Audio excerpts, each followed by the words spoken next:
This vehicle is halfway between a bike and a motorcycle, and it has retro looks and fat tires, which I find really cool. And on top of that, it's one of the cheapest electric bicycles I found on the internet. Hi, it's me, Martijn, and let's get started. You'll see the bike right next to me, and I believe it has a really brave look. So let's take a tour of the bike after I quickly go through the unboxing experience with you. The S3 comes in a pretty big box and is protected with lots of foam. The reason the box is huge is because it's pretty much pre-assembled. After removing all of the foam, we've just got to do the following. Install the steering wheel, which is secured by 4 bolts, and OneSport does provide you all the tools that is needed. Then I inserted the front wheel and secured it with the lever tightly. Then there are just 2 steps left, starting with inserting the pedals and finishing with installing the front light by tightening the bolts on each side. Don't forget to connect the cables.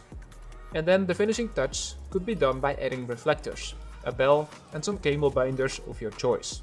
And that's it. Within 15 minutes I've got the bike up and running. Now let's take a closer look around the bike. At the front we find a wide handlebar, a bit like a BMX. In the center, and you can't miss it, we have a large LCD screen.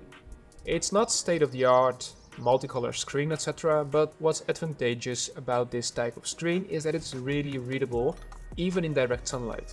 Obviously there's a button to increase or decrease the assistance, and also allows you to navigate the settings, which is where the fun part starts because it's possible to unlock the speed limit. It's illegal in many countries across the EU, but when simply pressing the plus and minus buttons, you'll enter the programming mode. So set it to 67 and you're in the full power mode.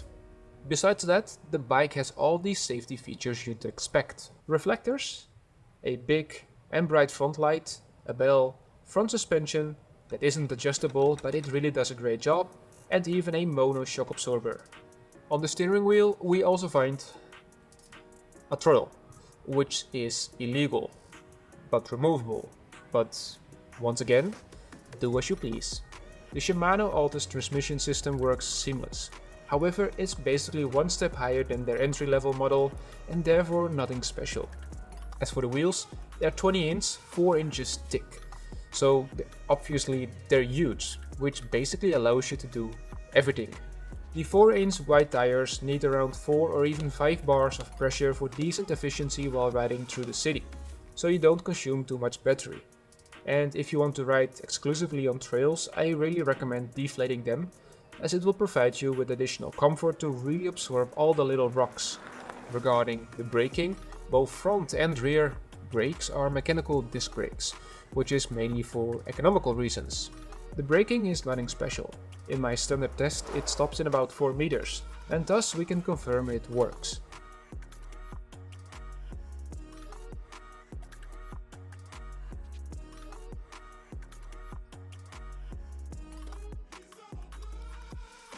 Let's move on to the back of the bike, where we find the mono shock absorber, which is located underneath the saddle. Which is very comfortable, by the way, with enough cushioning or space for a second person. The shock absorber does the job and is easily adjustable by a ring to adapt it to the rider's weight. As for the frame, it's primarily about style. That is to say, tubes to give it a bit of an old motorcycle look. I find it nice, but it's always a matter of personal taste. And to finish off the bike tour, we find ourselves at the crankset. It's well adapted, whether it's the spacing of the cassette at the back, with the chainring and the bike's maximum speed, we have a bike that is well adapted overall and fits together. As for the performance part, steep bridges are no problem or whatsoever. The bike's motor is 250 watts and is therefore legal throughout Europe.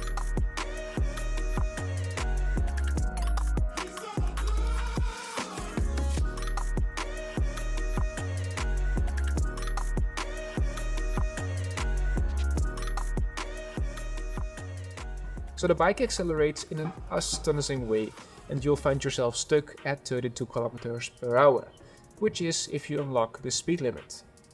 The battery is visible on the frame and gives the S3 a specific look.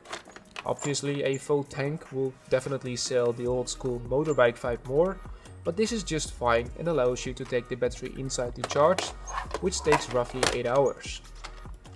The 15 amp hour 48 volt battery lasted me, with my height, my weight, the Dutch road and weather conditions, lasted me around 35 kilometers in the fully electric mode, and this jumps to 80 kilometers in the assisted mode. Not the greatest range of course, but for shorter commutes, it's, let's say, pleasant. So bottom line, I believe for $8.99 you get a lot of bang for your buck. Alright, so while editing this video, sorry for the interruption by the way, I realized I forgot something to mention to you guys, because there's a special coupon available to give you a huge discount. So I want to show you right away how to apply the coupon, because you don't want to miss out on this discount. So let's jump into the computer. So the cool thing about OneSport is that for every order they plant one tree. Just a little side note. So the moment you add the bike to your cart and continue, you can see this page, and on the right side you have this section where you can apply a coupon code. So the moment you apply the coupon code Martijn 𝗏𝗏, you get €110 off. So apply the coupon and that's it. It's that easy, save so much money guys. So I hope you liked the video. Now let's continue with the outro. It has a great performance, a brave look and a reasonable range. Of course, a torque sensor would be better, as well as hydraulic disc brakes, etc., but that's definitely for the price a stretch too far. In case you prefer these features and your budget does allow it, then go take a look at this video over here, as we've reached the end of this one. I hope you enjoyed it, so give it a thumbs up and don't forget to subscribe so that I see you in the next one.